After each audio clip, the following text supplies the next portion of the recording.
The silence in the Galactic Council chamber was deafening.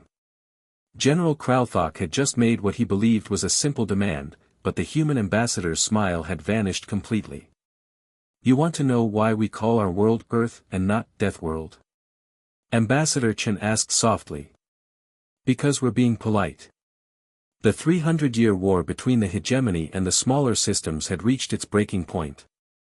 The hegemony, led by the reptilian Kralthok, controlled 70% of known space through fear and overwhelming force. Their latest ultimatum was simple: complete surrender or face annihilation. What they hadn't counted on was humanity's response. Your species fascinates me, Kralthok hissed, his scaled fingers drumming against the marble table. You call yourselves the guardians of the weak, yet you come from a world where everything tries to kill you daily. The other council members shifted nervously. Everyone knew about Earth. The planet where apex predators hunted in packs, where storms could level cities, where the very air was poison to most species. We've conquered 1,000 worlds. What makes you think yours is special? Ambassador Chen stood slowly, her movements deliberate. General, you've never actually visited Earth, have you? She gestured to the holographic display showing various worlds. You see these paradise planets? Crystal cities, perfect climates, docile creatures. That's what most species consider normal. The display shifted to Earth, roiling oceans, lightning storms, creatures with too many teeth.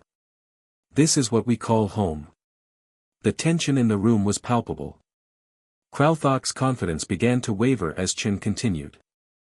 You know what we tell our children when they're afraid of the dark? Don't worry, you're the scariest thing in there. Several alien delegates gasped. You think we're peaceful because we choose to be. But peaceful and harmless are very different things. Enough theatrics. Kralthok roared, slamming his massive fist on the table. Your threats mean nothing. My fleet's number in the millions. He stopped as alarms began blaring throughout the station. Red lights flashed as emergency broadcasts filled the chamber. His invasion fleet, the pride of the hegemony, was under attack. Impossible, he whispered, watching the tactical display. Ship after ship disappeared from his formation. My scouts reported no human fleets in this sector. Chen's smile returned, colder than before. That's because we don't fight like you do. We don't announce ourselves with massive formations and grand speeches. The truth hit him like a physical blow. While he'd been making demands, human ships had been systematically destroying his forces.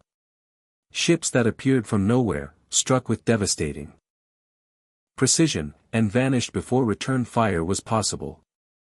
You see, General, Chen said, her voice carrying across the stunned chamber, we spent millennia learning to hunt things bigger, faster, and stronger than us. We learned patience, strategy, and when necessary, absolute ruthlessness. The tactical display showed the final moments of Kralthok's flagship. When a human says, I'm not angry, I'm disappointed, that's when you should start praying to whatever gods you believe in. The general's proud fleet was gone, reduced to debris and distress signals. We gave you every chance to choose peace. You chose war. As the gravity of the situation settled over the chamber, Chen's final words echoed through the hall. Today, the galaxy learns why we call ourselves humanity, not because we're humane, but because we choose to be. Don't make us choose otherwise again. The hegemony surrendered within hours.